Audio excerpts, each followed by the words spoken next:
నాకు నాగార్జున గారి జడ్జిమెంట్ మీద ఒక చిన్న నమ్మకం ఉంది. అన్నమయ్య సినిమా కథ వినగానే, అంటే అప్పట్లో ఆయన ఒక ప్లే బాయ్, ఒక జాలి సూపర్ గలగలగలగలగలగల ఆ టైపులో ఉన్నప్పుడు పోయి అన్నమయ్య కథ చెప్తే ఇది సెన్సేషనల్ హిట్ అవుతుందని డైరెక్టర్ గారికి ఆయన చెప్పాడు. అంటే ఎంత జడ్జిమెంట్ ఉంది. ఆ తర్వాత శ్రీరామదాసు ఒక 5-6 ఏళ్ల తర్వాత దాని మీద ఎంత జడ్జిమెంట్ ఉంది.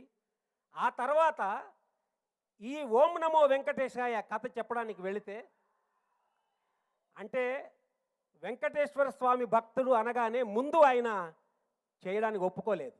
అన్నమయ్య కంటే గొప్ప సినిమా ఏముంటుంది, గొప్ప కథ ఏముంటుంది, గొప్ప క్లైమాక్స్ ఎక్కడుంటుంది. కాబట్టి వినడానికే ముందు కొంచెం జంకారు, వెనుకంజ వేశారు డైరెక్టర్ గారు. మేము అందరూ బాబు ఒక్కసారి వినండి, ఒక 10 నిమిషాలు మాకు టైం ఇచ్చి వినండి అంటే, దాని దేవుని చెప్పమంటే విన్నారు. విన్న 2వ నిమిషంలోనే సెకండ్ మినిట్ ఈ పిక్చర్ మనం చేస్తున్నామని చెప్పేశారు. అంటే చూచాయగా మేము ఈ సినిమాని భక్తి శ్రద్ధలతో చేశాము, గప్పాలు కొట్టి చెప్పడానికి వేదిక మీదకి రాలేదు. అన్నమయ్య సినిమా కంటే, క్లైమాక్స్ కంటే కూడా కదిలిస్తేనే ఈ సినిమా చేస్తారని చెప్పారు. ఆయన కదిలించిందనమాట. ఆయన కదిలించింది కాబట్టి ఆయన చేశారు. ఆయన చేశారు కాబట్టి ఈ సినిమా అన్నమయ్యను దాటిపోయేలా మీరు చేయాలి. ఇక నా డైరెక్టర్ రాఘవేంద్రరావు గారు మహాద్భుతం. ఈ సినిమా కోసం మామూలుగా 10 నెలలు కడుపులో మోస్తే సద్యోగర్భం అంటారు.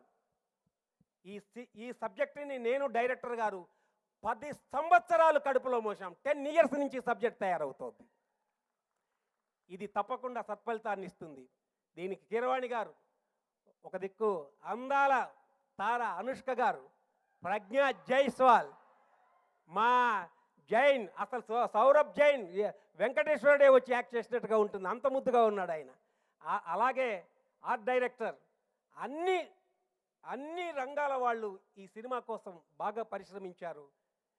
నేను వెంకటేశ్వరుని, అఖిలాండ కోటి బ్రహ్మాండ నాయకుడిని, సౌశీల్య సౌలభ్య వాత్సల్య గాంభీర్య ఔదార్య ధైర్య స్థైర్య పరాక్రమ సత్యకామ సత్య సంకల్పుడైన ఆ శ్రీనివాసుని వేడుతున్నాను, ఒక్కసారి ఈ సినిమాను కూడా అన్నమయ్య స్థాయిని దాటిపోయేలా చేయమని మీరందరూ ఆశీర్వదించండి.